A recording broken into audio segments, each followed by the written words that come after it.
Nadine Shah, you're about to make your BBC Proms debut. How does that feel? It feels like long overdue. Valid. No, valid. Say it.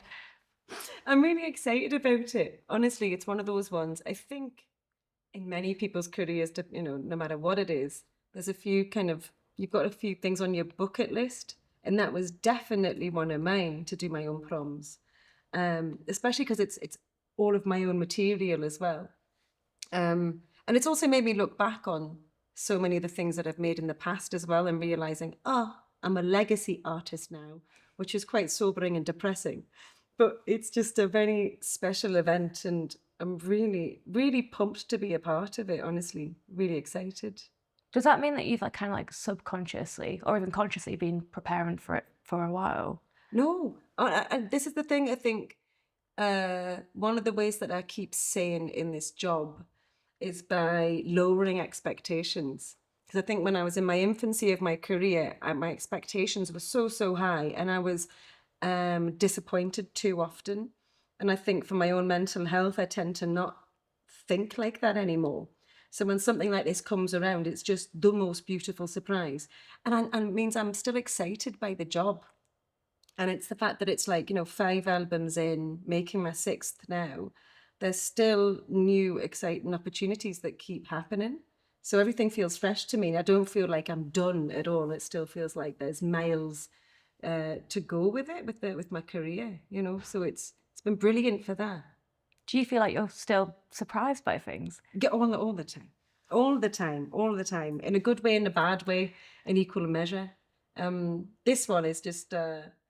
because it's in the Northeast as well, there's an extra added bonus with it. I'm there often. I live away now, and I spend my time in lots of different places.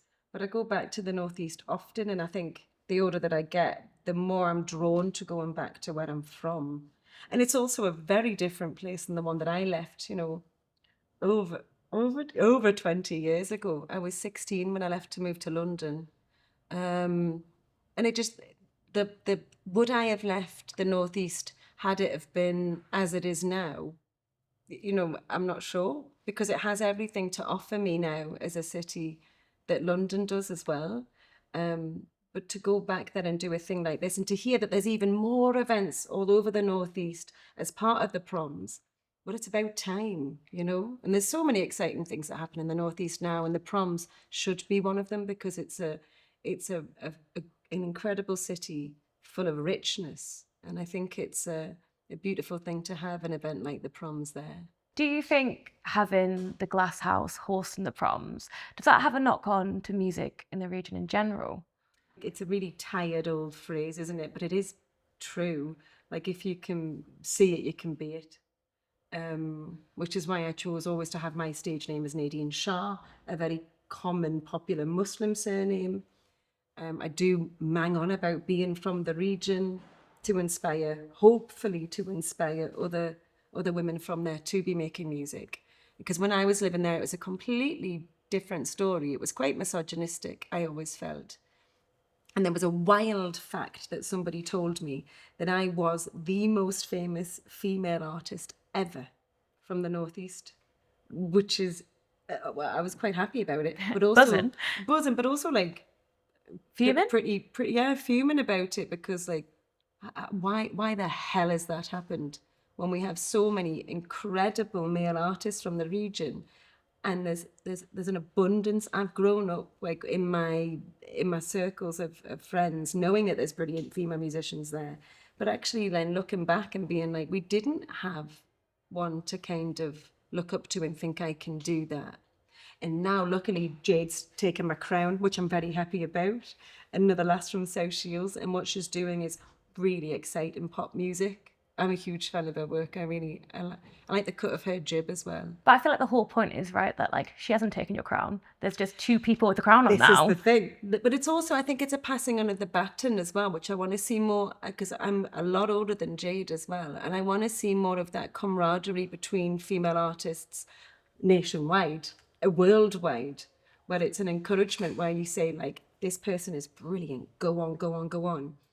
And I want to see more of that. There's so many artists in the Northeast that I love, that, you know, we could have had performing. I just happened to have fallen in love with another band and asked them to play the show. But having things at the Glasshouse there, it's the jewel in the crown of the quayside, you know, Gateshead. And it's like, it was such an, I remember when it was built, how exciting it was. I just left Newcastle, and then the Gateshead side comes up, and it's like the Baltic is, you know, this amazing international art gallery is built, and then the Sage, but now the Glasshouse is then built. And I thought, well, you could have done this a while ago, you know. 5 years before, I'd have been Exactly. sorted. But the amount of incredible artists that they bring from all over the world there, it's like, it's such a privilege to have a place like that in your hometown. I don't take that lightly either. And to play it, it's like, it's a proper honour to go home and play that venue. I saw Belinda Carlisle there. So, no, I love it. I think it's really brilliant. There was like the Six Music Festival was there many years ago. I think it was the first ever Six Music Festival was in the Northeast. And I remember like walking some of my friends from London over the Millennium Bridge to take them to the Glasshouse, and being so proud and loving being this tour guide showing off my city, like standing on the Millennium Bridge and going, "You're welcome." And then you walk up to there. So there's a real like a sense of ceremony even entering that space. It's very special, isn't it? And now it's your proms. How did you even begin to choose which songs to orchestrate? That was difficult because it was like my immediate thought was which will lend themselves better to working with an orchestra. And then I found this amazing woman named Anna Phoebe. I have a real penchant for a Greek woman. She was very cool. We were doing a thing for Marianne Faithfull together, and she was playing violin. And she's awesome. She's a real force of power. And then I heard that she was also composing and an arranger.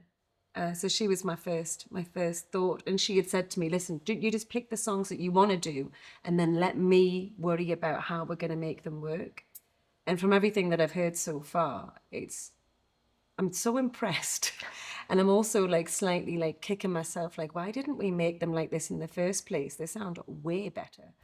And there's songs from each album. So from each of the 5 albums to date, that's what I wanted to showcase for this show. So there's stuff from all of them. Nothing from the new album?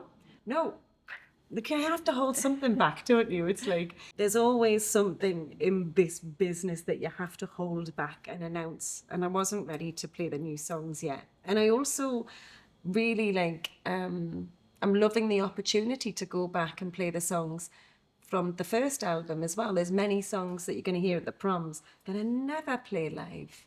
So I'd rather focus on that than what's to come, really.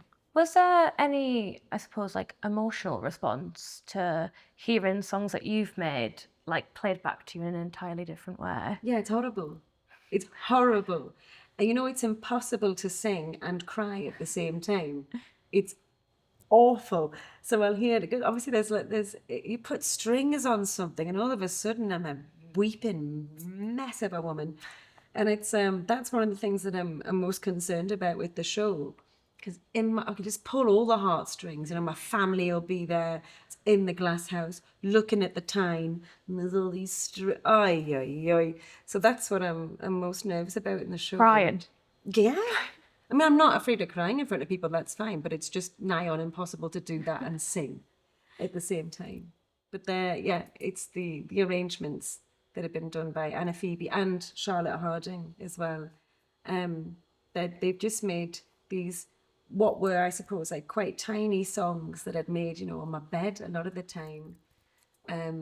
They've just made them all so regal and fantastic. They're huge. So that's a pretty emotional thing to hear them reinterpreted like that. You're teaming up with the Royal Northern Sinfonia. Have you rehearsed with them yet? No. This is one of the difficulties with shows like this. There's not much time for rehearsal, but it does mean that 2 days before the show, we have a whole day in the Glasshouse. And the thing is, I'm not worried about them. If it was my band, different story. Joking. But it's with players like that caliber of player, you really don't have anything to worry about whatsoever. I'm the problem. So I'm having to rehearse on my own because I'm not the kind of person who for the past 10 years has been listening to my own back catalogue. So it's having to, for me, just refreshing myself on the lyrics. And I also sing them differently now as well. So a lot of solo preparation on my part, just to make sure that I don't let down the orchestra, because that's a pressure on me. I don't like to ever let anybody down. And it's not a case of like, I can, with my band, I can make a section go on for longer should I want to run into a crowd or do something else. Here there's not that. It's it's a strict format, so it just means I'm having to do a lot of that work myself, which is what I'll be doing after this, is walking around London listening to myself sing. But that's the biggest preparation I'm doing, really. I feel like music is almost like a little snapshot of where you were at that time, right? And Yeah. it's like kind of reflective of you in entirety, but at that point in your life. Is there like songs you've heard and you're like, wow, I don't even feel like that anymore, or I don't even know what she's singing about? Is it? No, unfortunately not. I'm like, oh God. And I was miserable then, and I'm still miserable. Claudia. Like, like change the station, Shaw. It was quite interesting revisiting the first album, especially. I'd written that about two very close friends that I loved who took their own lives. They suffered from heinous mental illnesses and really, really struggled. And so the first album was a response to those two taking their own lives. And then my last album is about my mental health breakdown after a suicide attempt. And so it was, it's weird to revisit the songs that I wrote on the first album, speaking about somebody else's struggle. And then now when I sing them, it's very reflective of the time that I went through in, from 2020 to 2022, when I finally got help and ended up in a rehabilitation facility, which was the best thing I've ever done in my life, really. And that's where I wrote the songs for the last album. That's been one of the most interesting things about going through the back catalogue, is that kind of weird irony, but also a beautiful irony, and it's almost like I understand my friends better, and I have a a fresh perspective of singing the songs from the first album, which is it's very odd. It's a very, very odd thing, but kind of interesting as an artist to look at it from that point of view. I suppose you're like looking at the same experience, but with now experience of your own. Yeah, yeah, and that just happens in life. The older you get, you know, but that's what makes this. There's so much around this particular show that's just like massively emotional for me, and I'm not normally a person to kind of admit things like that ever. But it is. And I think it's also, I hope, a thing that's going to make it a very special show. I'm really going to try my best to make it this beautiful spectacle, as much as I can do. Because I think it's very important that we have these events in the Northeast. And I'm just pumped to be doing it. So I'm not going to let anybody down and make sure that it's a very special, beautiful show. Oh, I'm sure it'll be class. If people haven't been to a proms ever, if they think it's a bit fancy or not for them, why would you tell them to be in the audience? Well, the outfit that you have in your wardrobe that you never get the chance to wear, or that you wore for one person's wedding once, wear it again. And I think it's one of those things, like, I love the opportunity to get dolled up and go to something where there is more of a sense of occasion attached to it, and not to be intimidated because it's the Glasshouse and it's the proms. And I think there's connotations of, I think a lot of people get intimidated with classical music also. Well, I'm your entry point, and there's nothing intimidating about me, I am sure. But also just take it as an opportunity to do something different in the region. And if you've not been to that venue, to go. And do go to the Newcastle, start on the Newcastle side, do the bar hop, do a bit of that. And then walk over the Millennium Bridge and then enter the Glasshouse and come and see something that you've not seen before if you haven't. Get Nats, they're gonna be warming everybody up first. Like, I love that we've got Nats performing first. They like, somebody had, I get it now and again, somebody will send me a recommendation of an artist. If they're from Newcastle as well, if they're from the Northeast, it's like, have you heard this?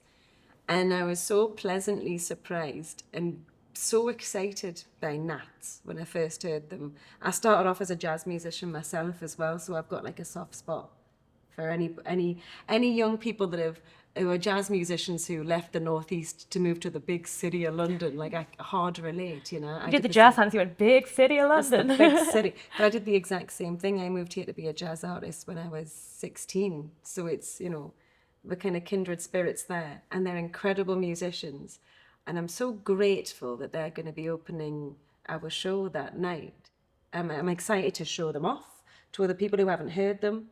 I'm more excited about watching them as well. Because also it takes away some of my nerves. Because before the show, I'm just kind of sat there staring at myself in a mirror. Like, why do we do this? Why do we do this every time? Why do we could do another job? And it takes my mind out of that. And it just means that I can watch their amazing band. They're incredible. And finally, I want to know, once the show's done and it's complete, how do you celebrate? We go over the Millennium Bridge once again. And we go to my friend's bar. Should I name it? Yeah, it's called Xerox. Everybody's welcome. I want to go and celebrate. You know, it's going to be, it's not an early, is it an early night? It's not an early night. But it's, you know, by Newcastle standards, we finish at like a decent time. And it is the most fun city to be going out in on a night out, you know. And we're spoilt for choice for the places we can go. But I'll be going to the pink bar called Xerox on the quayside.